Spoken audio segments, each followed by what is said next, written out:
All right, well, my play is called La Negrita Chronicles, La Negrita and Her Kind and Gentle Saviors. It's about a character named La Negrita who's very naive. She's like an Uncle Tom quite kind character, and she loves the white people, she worships them, they're her savior. Her best friend, Machine Gun Kiki, is actually in a mental hospital, followed by her brother and all of her clan of friends, and they're saying, this is what the white people did. They sent us here, they do crazy things like put alien objects in their water, and they kiss their pets on the lips, and they leave their children to self-soothe. So they just go on these rants about all the crazy shit white people do, yet the people of color are the ones that wind up in the hospital. So basically it's really much a story about like active and passive racism. It's a comedic satire, and most of all it's about identity.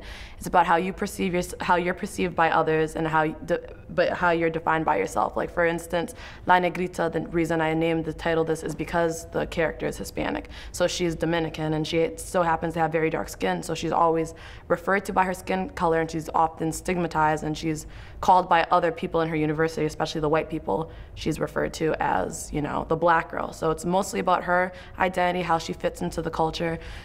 She actually winds up dating one of the guards from the prison, and they have this romance, and he oppresses her and he treats her like crap, but she's just like very lonely for love. Finally, there's a sexual assault that happens to her, and after that she just kind of emerges and she changes who she is, and she understands she can't trust white people. So when she's on this rant and with all this anger, she winds up falling in love with another guy who also happens to be white, and he's the perfect girl for her, but he's just, I mean, the perfect guy for her, but she's just like so damaged that she can't even allow him to love her.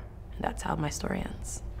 The classroom experience was very exciting for me because I held all these thoughts in my head all the time about how I felt about white people, but I could never express it on paper. So I was just very happy that I was in this natural forum that I could express myself, because racism is something that people are so uncomfortable with.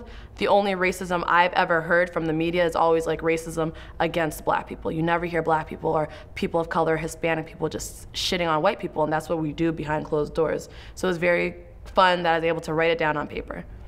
For me, it's just like I was holding all this stuff in my whole life, and I'm always put in a little box. I'm never able to express myself or how I feel. So for me, I was really excited to be able to write down in paper, like, this is the forum. This is what me and my friends talk about behind closed doors. My favorite moment of the play actually surprised me. When I'd written it down, I did not know it would be my favorite moment, but it's the way that was conveyed by the actor. Like, there's this scene that I called I Make It Rain on These Hoes, where where one of La Negrita's first romance, they're like, you know, having a little cuddle session or whatever, and they're talking and they're being romantic.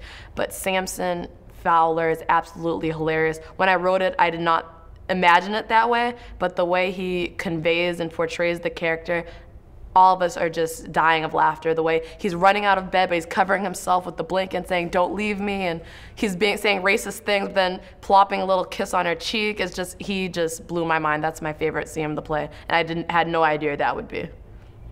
So comedy has always been my way of coping with things. When people say these things, like I just find it funny. I'm sorry, it doesn't offend me. I can't, ignorance makes me laugh. And comedy has always made me cope with stuff. Like, a lot of these things are based on my own experience. So there is a sexual assault in the story, and this is something that has happened to me. But comedy is my way of being able to convey what had happened. And a lot of people, when I talk to them about this, they're like, "Frania, why are you laughing? Like, how are you laughing about this?" That's just my way of coping with things, is through comedy. Racism, for me, I find it hilarious. It's a form of, I don't know, my way of coping with things is through comedy. Like, I just don't understand the concept of discriminating against someone based on their skin color. So this is why I wrote this comedy. Also, I want people to walk away with the fact that love is not enough to heal everybody. Everyone has this ideal, they idolize love, and they really think that this love can heal every problem you have, and the fact of the matter is, it doesn't happen that way. If you're damaged, there's only so much you could do, and I'm tired of happy endings. There's always stories where people just had this happy ending and everyone just goes to La La Land, but no, that's not the fact of the matter.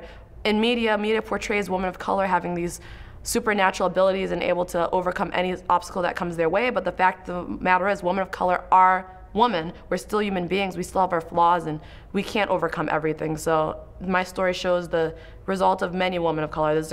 We will not have a happy ending, not all of us at least. It's the reality of things.